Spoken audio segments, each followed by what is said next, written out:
Hello friends, welcome to new student lecture video from medical lab tech Subrat. तो आज भी वैसे ही मैं बहुत सारे important multiple choice questions for laboratory technician vacancy लेके आई हूँ आप लोगों के लिए।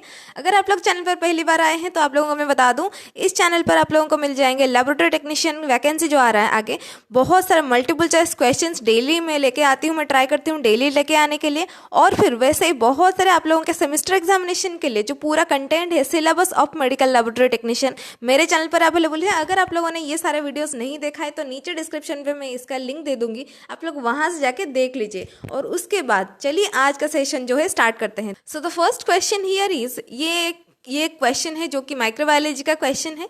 तो आप लोगों को ये बताना है कि rice water stool is a characteristic clinical sign of. तो वैसे ही बहुत सारे क्लिनिकल कैरेक्टरिस्टिक साइन देख के हम लोगों को पता लगता है कि हाँ ये ऐसा जो ये वाला ऑर्गेनिज्म कॉज कर सकता है। तो वैसे ही राइस वाटर स्टूल बहुत ही फेमस है, बहुत ही कॉमन है, बहुत सारे एग्जामिनेशन में पूछा जा भी चुका है। और ये आप लोगों को पता होगा सेमेस्टर एग्जामिनेशन के लिए भी बहुत सारे इंपॉर्टेंट क्वेश्चन है। तो आप लोगों का मेरे को ये बताना है कि ये जो राइस वाटर स्टूल है, यानी मतलब वो जो स्टूल होगा, वो जो स्टूल का कैरेक्टरिस्टिक होगा वो थोड़ा सा होगा राइस वाटर जैसा। जैसे कि राइस को आप लोगों ने वाटर से वॉश कर दिया हो, वैसा वाला स्टूल कौन सा ऑर्गेनिज्म अगर इन्फेक्ट किया है तो फिर वैसा वाला स्टूल दिखाई देता है। म्यूकस स्टूल होता है, ब्लडी स्टूल होता है, वाटरी स्टूल होता है, सॉलिड, सेमी सॉलिड, वैसे बहुत टाइप के जो स्टूल होते हैं। लेकिन यहाँ पे है राइस वाटर स्टूल। तो गाइस अगर आप लोगों को पता है तो ये सारे जो चार ऑप्शन आप लोगों को दिखाई दे रहा है, इस ऑप्शन में से एक को चूज कीजिए और मेरे को बताइए कि ये वाला क्वेश्चन का आंसर क्या हो सकता है।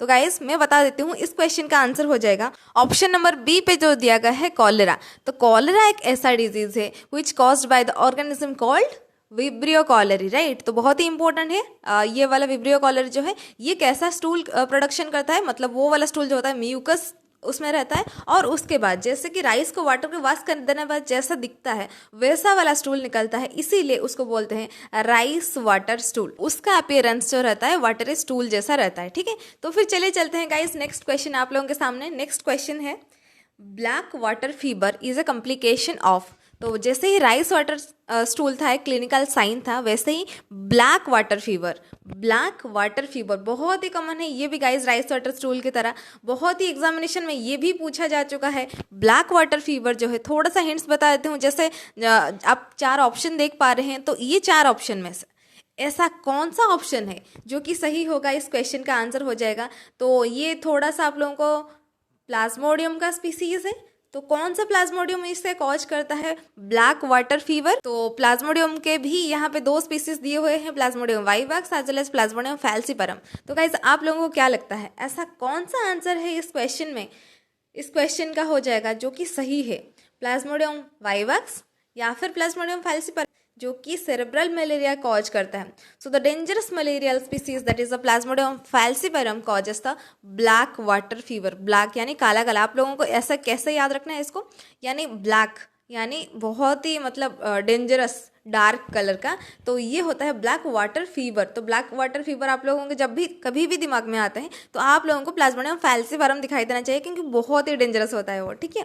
तो फिर चले चलते हैं गाइस नेक्स्ट क्वेश्चन की तरफ। क्वेश्चन है बहुत ही डायरेक्ट सा क्वेश्चन है, कुछ इस पर सोचना नहीं है। Schwann cells are present in. तो स्वान सेल्स अगर आप लोगों ने नहीं सुना है तो यहाँ पे देख लीजिए कि ये वाला जो है कि nervous tissue, muscle tissue, connective tissue as well as none of this, ये चार जो ऑप्शन दिए हुए हैं, ऐसा कौन सा टिश्यू के अंदर में स्वान सेल्स प्रेजेंट होते हैं? तो गाइज इस क्वेश्चन का आंसर आप कमेंट सेक्शन में लिखिए, जिन लोगों को पता है। अगर नहीं पता है कोई बात नहीं है, मैं यहाँ पे हूँ, आप लोगों को बता दूंगी। तो इस क्वेश्चन का आंसर हो जाएगा option number A, that is nervous tissue. तो नर्वस टिश्यू का जो सेल्स का नाम होता है, they are called as Schwann cells. हाँ, आप लोग ये सोच रहे होंगे कि न्यूरॉन्स प्रेजेंट रहते हैं। ऑब्वियसली न्यूरॉन्स प्रेजेंट रहते हैं, neurons are the they help करते हैं टू ट्रांसमिट सिग्नल्स। तो लेकिन ये जो सेल्स प्रेजेंट रहते हैं they are called as Schwann cells, ठीक है। तो फिर चलिए चलते हैं गाइस नेक्स्ट क्वेश्चन की तरफ। नेक्स्ट क्वेश्चन आप लोगों के सामने ये आ गया है, स्प्लीन एक ऑर्गन है, आप लोगों ने सुना होगा, जैसे हमारे बॉडी में kidney, liver, stomach, intestine, small intestine, large intestine, ऐसे बहुत सारे ऑर्गन्स होते हैं हमारे बॉडी में। तो स्प्लीन भी एक ऑर्गन है। तो यहाँ पे क्वेश्चन दिया गया है, spleen is a graveyard of the. तो स्प्लीन जो ऑर्गन है इसे किसका ग्रेवयार्ड बोलते हैं? तो ग्रेवयार्ड का मतलब आप लोगों को पता है? तो जैसे कि हमारे जो ह्यूमन का जो सोसाइटी है, तो ग्रेवयार्ड होता है एक जगह पे, वो वाला वहाँ पे क्या हो जाता है ना, वो जो ह्यूमन बॉडी जो है उसको उसको जला दिया जाता है, राइट। तो इसी तरह कौन से जगह पे, या फिर आप लोग बोल सकते हो क्वेश्चन ये पूछा है स्प्लीन में ऐसा कौन सा चीज का ये ग्रेवयार्ड है, कहाँ मतलब डिस्ट्रक्शन होता है, किसका डिस्ट्रक्शन होता है इन द स्प्लीन। तो ऑप्शन सारे जैसे कि एरिथ्रोसाइट्स यानी रेड ब्लड कर्पस्कल्स और आरबीसीज, ल्यूकोसाइट्स यानी white blood corpuscles as well as WBCs, lymphocytes it's a type of obviously WBC, and next आप लोगों को दिया गया है नॉन ऑफ दिस। तो गाइज आप लोगों को क्या लगता है, आप लोगों को क्या मतलब लिम्फोसाइट्स, आरबीसी या फिर WBC किसका ग्रेवयार्ड होता है ये स्प्लीन। तो यहाँ पे मैं बता दूँ, आरबीसी जो होते हैं, एरिथ्रोसाइट्स जो होते हैं, इनका प्रोडक्शन कहाँ पे होता है, बोन मैरो में होता है ऑब्वियसली। रेड बोन मैरो पे आप लोगों का आरबीसी का प्रोडक्शन होता है, तो उसी का डिस्ट्रक्शन कहाँ पे होता है, उसका डिस्ट्रक्शन गाइस ध्यान रखिएगा बहुत ही इंपॉर्टेंट है। आरबीसी का जो डिस्ट्रक्शन होता है वो स्प्लीन पे होता है, ठीक है। So the graveyard of the erythrocytes is called as the spleen, and you can imagine 1 second में 2.5 million RBCs are destroyed in the spleen, that is called as the graveyard of the RBCs, ठीक है। तो चलिए चलते हैं guys next question की तरफ। Next question आप लोगों के सामने, which immunoglobulin forms antibody in an anaphylactic reaction. तो पहले आप लोगों को जानना पड़ेगा, आप लोगों ने जो फर्स्ट यूनिट है माइक्रोबायोलॉजी का, that is the hyper sensitivity reaction, आप लोगों ने इसे पढ़ा है कि नहीं। तो हाइपर सेंसिटिविटी रिएक्शन यानी जो आप लोगों का एलर्जिक रिएक्शन होता है, यहाँ पे पूछा गया है ऐसा कौन सा इम्यूनोग्लोब्यूलिन है। तो इम्यूनोग्लोब्यूलिन हमारे कितने टाइप के होते हैं, IgG, IgM, IgA, IgE and IgD। ये 5 types of immunoglobulin are there in our body, right. तो उनका काम भी बहुत सारे होते हैं, वैरायटी होते हैं। तो वैसे ही जैसे कि आप लोगों को पता होगा, अगर आप लोगों ने इम्यूनोग्लोब्यूलिन चैप्टर पढ़ा होगा, तो IgG होता है, it comes from the mother to the foetus, जो फर्स्ट होता है। और उसके बाद IgM आता है, और IgM जो होता है कहीं पे भी अगर सडन इन्फेक्शन हो जाता है, तो फर्स्ट ऑफ ऑल कौन सा एंटीबॉडी, कौन सा इम्यूनोग्लोब्यूलिन हमारे बॉडी में फर्स्ट आता है, that is the IgM guys. बहुत ही इंपॉर्टेंट सा सवाल है, इस क्वेश्चन से 2-4 मतलब मैं एक्स्ट्रा आप लोगों को इसीलिए बता रही हूँ कि ऐसा तो नहीं है कि जो क्वेश्चन हम लोग डिस्कस कर रहे हैं तो वो वही वाला क्वेश्चन ही एग्जामिनेशन में आ जाए। ऐसा हो सकता है कि उसके चारों तरफ उसका कंसेप्ट को भी आप लोगों को देखना है।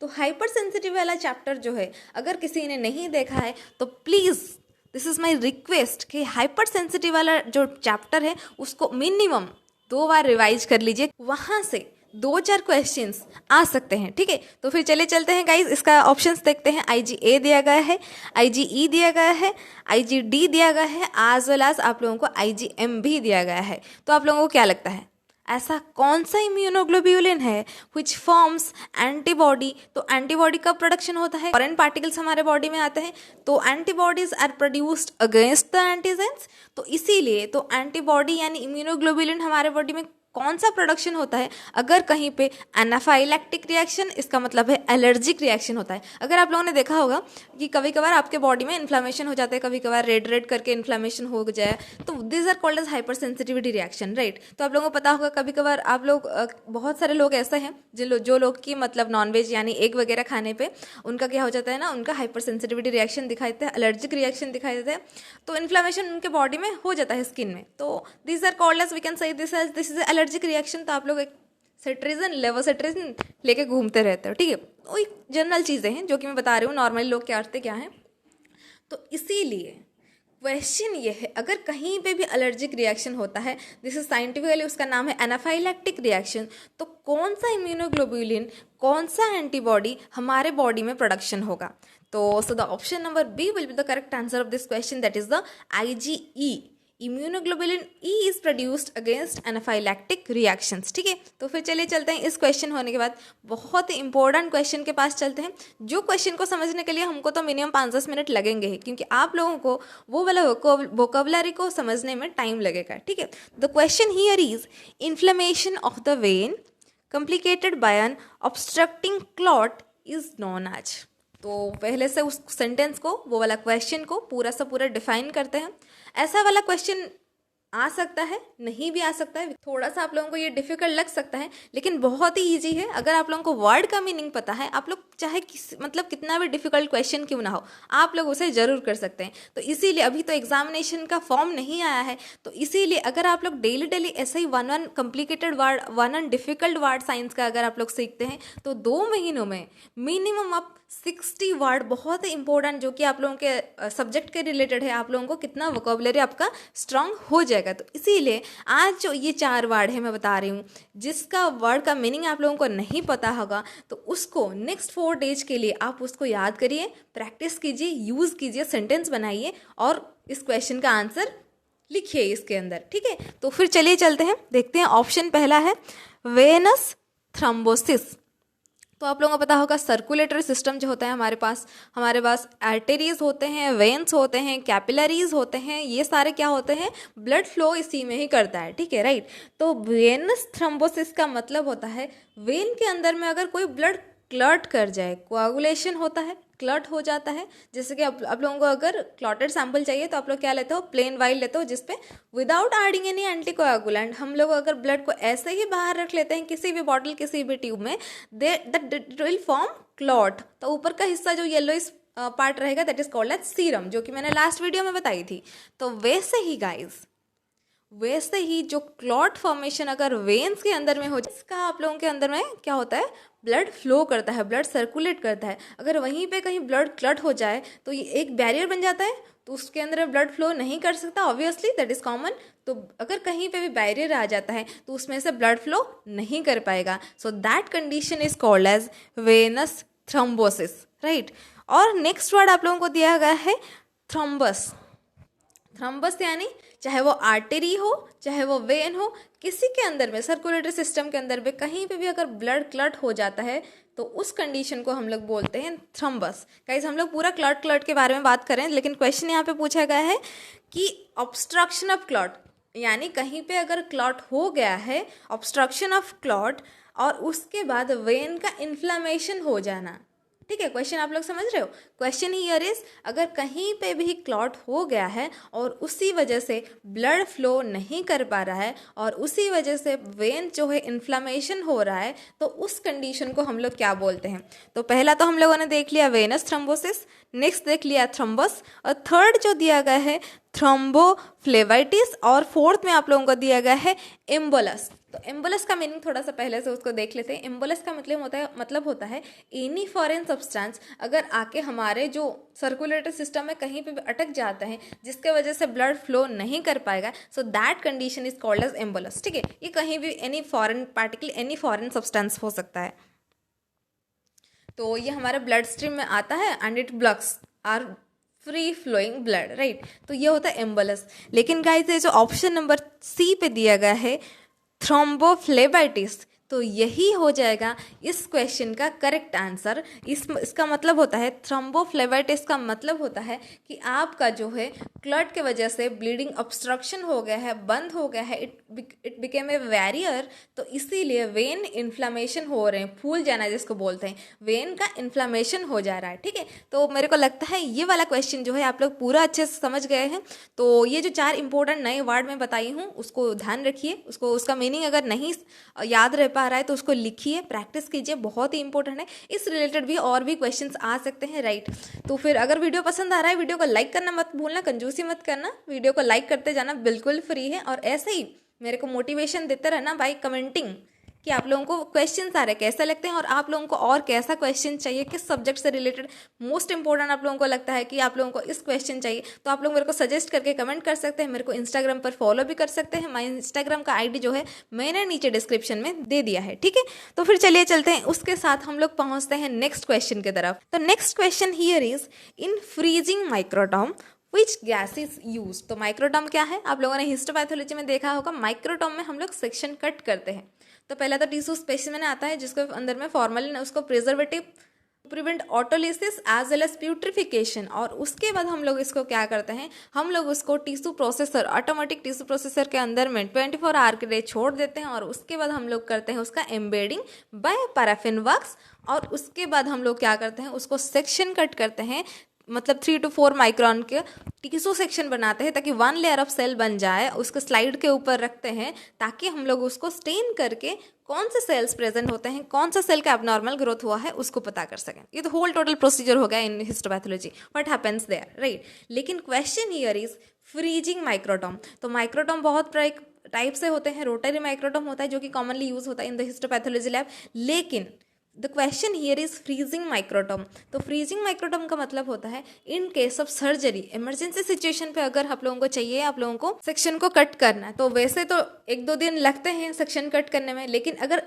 2 पर्सन जो है वो सर्जरी के अंदर में है और उसका सर्जरी किया जा रहा है और इमरजेंसी सिचुएशन है, तो उस कंडीशन में वी यूज़ फ्रीजिंग माइक्रोटोम। तो फ्रीजिंग माइक्रोटोम में तुरंत ही उसके अंदर में टेम्परेचर इतना लो होता है, ये जल्दी ही कट हो जाता है, सेक्शन कट हो जाता है। तो question here is freezing microtome में हम कौन सा गैस यूज़ करते हैं। तो the options are oxygen, carbon dioxide, lithium as well as hydrogen.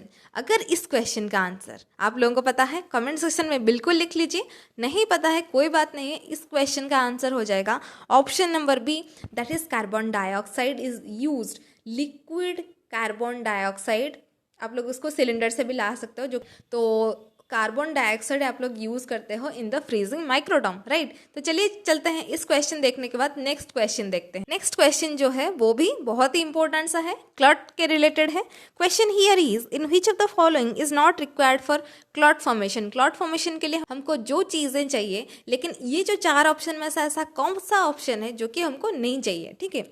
Vitamin के ऑब्वियसली चाहिए, कैल्शियम ऑब्वियसली ऑफकोर्स चाहिए, fibrinogen that is most important, उसके बिना तो कुछ हो ही नहीं सकता, और उसके बाद प्लाज्मीन। तो ये 4 ऑप्शन में से आप लोग पूरा देखते ही पता कर सकते हैं the option number C that is plasmin will be the correct answer of this question, because plasmin नहीं चाहिए हमको। फिब्रिनोजन दे दो, कैल्शियम दे दो, हमको विटामिन के दे दो, प्लेटलेट्स भी दे दो ना, उसके बिना क्लॉट फॉर्मेशन होगा ही कैसे। तो ये 3-4 चीज़ें हमको चाहिए क्लॉट फॉर्मेशन के लिए, बाकी आप लोग नहीं चाहिए हमको कुछ, ठीक है। तो उसके बाद we are moving towards the last and the final question of this session. तो डायरेक्ट क्वेश्चन है, आप लोगों को ऑर्गन के बारे में अगर पता होगा तो इस क्वेश्चन का आंसर आप लोग अच्छे से दे पाएंगे। चलिए चलते हैं, लास्ट क्वेश्चन देखते हैं। Organ of Corti is a part of what. तो किसका पार्ट है ये organ of Corti? External ear, inner ear, middle ear, nasal chamber. तो डी तो नहीं लग रहा, नाजल चैम्बर डिफरेंट आ रहा है हमारे ईयर से, इसका मतलब ये कौन से ईयर के पार्ट है? ये इनर ईयर के पार्ट है, ये मिडिल ईयर के पार्ट है, या फिर ये एक्सटर्नल ईयर के पार्ट है? ऑर्गन ऑफ कटाई किसका पार्ट है? कमेंट सेक्शन में मेरे को बताइए। अगर वीडियो पसंद आ रहा है वीडियो को लाइक करना मत भूलना, चैनल पर पहली बार आए हैं तो चैनल को सब्सक्राइब जरूर कर लेना, नोटिफिकेशन बेल आइकन भी दबा देना ताकि जब भी मैं एक नया सा अपडेट दूं आप लोगों के पास जल्दी जाके पहुंच जाए और आप लोग उसको जल्दी से क्लियर कर सकें, वो वाला इंपॉर्टेंट क्वेश्चन को, ठीक है। तो फिर चलिए चलते हैं, मिलते हैं in the next video session. तब तक के लिए इस वीडियो को अच्छे से देखते रहिए, कंप्लीटली वोकैबुलरी स्ट्रॉन्ग करते रहिए। Thank you. और इस क्वेश्चन का आंसर हो जाएगा option number B, inner ear. Inner ear का पार्ट होता है ऑर्गन ऑफ कटाई, ठीक है।